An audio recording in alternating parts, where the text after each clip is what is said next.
మనలో చాలా మంది జాబ్ లో సూపర్ గా పర్ఫామ్ చేస్తారు. But the moment a meeting switches to English, your mind just goes blank. మంచి ఛాన్స్ వచ్చినా సరే హెసిటేట్ అవుతాం, సైలెంట్ అవుతాం. ఇదంతా మీకు ఫెమిలియర్ గా అనిపిస్తుందా? ఇమాజిన్ 30 days లో మీరు ఇంగ్లీష్ ని ఈజీగా మాట్లాడడం స్టార్ట్ చేస్తే. ఈ వీడియోలో నేను మీకోసం పర్ఫెక్ట్ గా ప్లాన్ చేసిన 30-day ఇంగ్లీష్ ఛాలెంజ్ ని స్టెప్ బై స్టెప్ ఎక్స్ప్లెయిన్ చేస్తాను. From building your habit to increasing your confidence and improving your fluency through small daily task, everything will be discussed. Let's get started.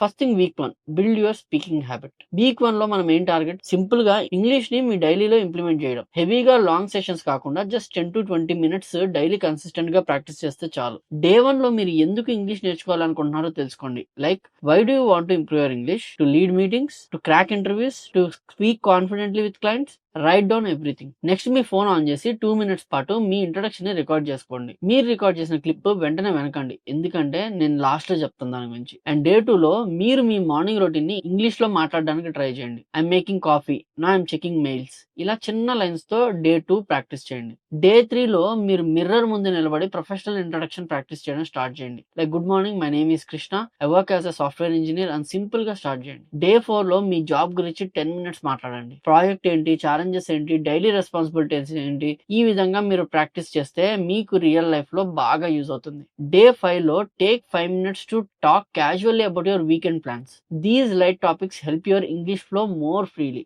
Day 6 and day 7 లో 5 minutes free talk practice చేయండి. అంటే timer set చేసి continuous గా 5 minutes English లో మాట్లాడండి. Any topic, movies గురించి కానీ, మీ hobbies గురించి కానీ, రీసెంట్ గా విన్న న్యూస్ గురించి కానీ డిస్కస్ చేయండి. ఈ స్టేజ్ లో గ్రామర్ గురించి టెన్షన్ పడకండి. పర్ఫెక్ట్ సెంటెన్స్ ఇంపార్టెంట్ కాదు, మీ మైండ్ లో వచ్చిన థాట్స్ ని ఇమీడియట్ గా ఎక్స్ప్రెస్ చేయగలగారా లేదా అనేది ఇంపార్టెంట్. ఇప్పుడు వరకు నేను చెప్పిన ప్లాన్ మీకు యూస్ఫుల్ గా అనిపిస్తే మన ఛానల్ అయితే సబ్స్క్రైబ్ చేయండి. మీ సబ్స్క్రిప్షన్ నాకు ఇలాంటి టాపిక్స్ చేయడానికి ఇంకా మోటివేషన్ ఇస్తుంది. Now will go to week 2. Week 2 లో మనం చేస్తుంది listening practice and learning useful words. In week 2 our main focus is on listening. Day 8 నుంచి డే 14 వరకు మీ ఫీల్డ్ కి సంబంధించిన ఒక ఆడియో క్లిప్ వినండి. Whether it could be a business clip or a simple speech is enough. First time audio విన్నప్పుడు full details catch చేయాల్సిన అవసరం లేదు. Just overall meaning, main points ని గ్రాప్ చేసుకోండి. Second time subtitles on చేసి 5 to 10 words ని note చేసుకోండి. నెక్స్ట్ మీరు నోట్ చేసుకున్న వర్డ్స్ మీ వర్క్ లో ఎలా యూజ్ చేయాలో 2 sentences క్రియేట్ చేసుకోండి. ఇలా పర్సనల్ కంటెక్స్ట్ లో రాసిన వర్డ్స్ ఫాస్ట్ గా మీకు ఇంగ్లీష్ ప్రాక్టీస్ చేసేటప్పుడు హెల్ప్ అవుతాయి. డే 14 లో మీరు నోట్ చేసుకున్న 10 యూస్ఫుల్ వర్డ్స్ ని మీ జాబ్ లో ఎలా యూజ్ చేస్తారో 2 sentences క్రియేట్ చేసుకోండి. And now coming to week 3,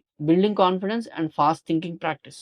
week 3 లో మన మెయిన్ గోల్ వచ్చేసి కాన్ఫిడెన్స్ బిల్డ్ చేసుకోవడం, అలాగే ఫాస్ట్ గా థింక్ చేసి ప్రాక్టీస్ చేయడం. మీరు ఒక simple business head line use చేసుకుని 1 minute టైమర్ సెట్ చేసి ఇమీడియట్ గా మీ ఒపీనియన్ చెప్పడానికి ట్రై చేయండి. ప్లానింగ్, రైటింగ్, ప్రిపరేషన్ ఇవేమీ లేకుండా స్పాంటేనియస్ గా మాట్లాడడం ఇక్కడ main target. This skill is extremely useful in meetings, interviews and daily work discussion. Day 19 to 21 వరకు మీరు షాడోయింగ్ టెక్నిక్ ప్రాక్టీస్ చేయండి. Shadowing simply means talking along with an English audio, which helps your voice get used to natural English sound. ఇలా daily 10 minutes consistent గా practice చేయండి. So weak 3 end అయ్యేసరికి మీకు spontaneous speaking and pressure situations లో English ఎలా handle చేయాలని ఒక perfect clarity వచ్చేస్తుంది. Trust me on this. And weak 4 లో real life practice and me progress measure చేయడం. డే 22 లో మీరు ఒక మీటింగ్ లో ఉన్నట్టు ఇమాజిన్ చేసుకోండి. ఒక 3 minutes మీరు ఒక ప్రాజెక్ట్ క్లయింట్ తో సిచ్యువేషన్ ఎక్స్ప్లెయిన్ చేస్తూ ఇమాజిన్ చేసుకోండి. సో అలా ప్రాక్టీస్ చేయండి. డే 23 లో ఒక ప్రాపర్ వర్క్ మెయిల్ రాయండి. సజెషన్స్ అయినా, ఫీడ్బ్యాక్స్ అయినా, రిక్వెస్ట్ అయినా పర్లేదు. అండ్ మీరు రాసిన మెయిల్ ని లౌడ్ గా చదవండి. ఇది మీ న్యాచురల్ స్పీకింగ్ రిథమ్ ని ఇంప్రూవ్ చేయడానికి చాలా హెల్ప్ చేస్తుంది.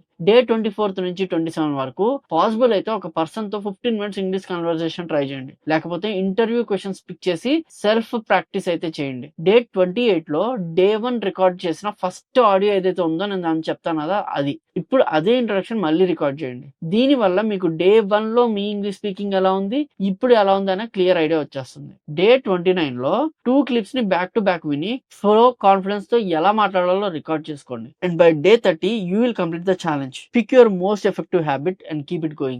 This week helps you to test your skills, track your progress and build a long lasting routine. So that's it. You have successfully completed this 30-day English challenge. మన జర్నీలో day 1 లో blank mind తో start అయింది. Day 30కి మీరు spontaneous speaking తో రెడీగా ఉన్నారు. Day 1 మీరు రికార్డ్ చేసిన ఆడియోని డే 30 వినండి. మీకు ఒక క్లారిటీ అనేది వస్తుంది. మీ flow, confidence and word selection ఎంత ఇంప్రూవ్ అయ్యాయో మీ మనసుకే తెలుస్తుంది. రిమెంబర్ వన్ థింగ్, ఫ్లూయెంట్ గా మాట్లాడడం అంటే జీరో మిస్టేక్ చేయడం కాదు, హెజిటేషన్ లేకుండా మీ థాట్స్ ని ఎక్స్ప్రెస్ చేయడం. ఈ 30 days లో మీకు ఎఫెక్టివ్ అనిపించిన ఒక డైలీ హ్యాబిట్ ని పిక్ చేసుకోండి. మేబీ అది మిర్రర్ ముందు ప్రాక్టీస్ అవ్వచ్చు, లేదా 5 minutes ఫ్రీ టాక్ అవ్వచ్చు. Continue this consistently every day because consistency is the key to making fluency permanent. నేను చెప్పిన 30 days స్ట్రక్చర్ ప్లాన్ మీకు యూస్ఫుల్ అనిపిస్తే మన ఛానల్ని సబ్స్క్రైబ్ చేసేయండి. మీ సబ్స్క్రిప్షన్ నాకు ఇలాంటి వీడియోస్ చేయడానికి చాలా మోటివేషన్ ఇస్తుంది. మీరు ఛాలెంజ్ స్టార్ట్ చేసినప్పుడు మీ ఎక్స్పీరియన్స్ ఎలా ఉందో అండ్ ఎండ్ చేశాక ఎలా ఉందో కామెంట్స్ లో మెన్షన్ చేయండి. నేను చాలా హ్యాపీ ఫీల్ అవుతాను. Thanks for watching. Narayana Krishna signing off. జై హింద్.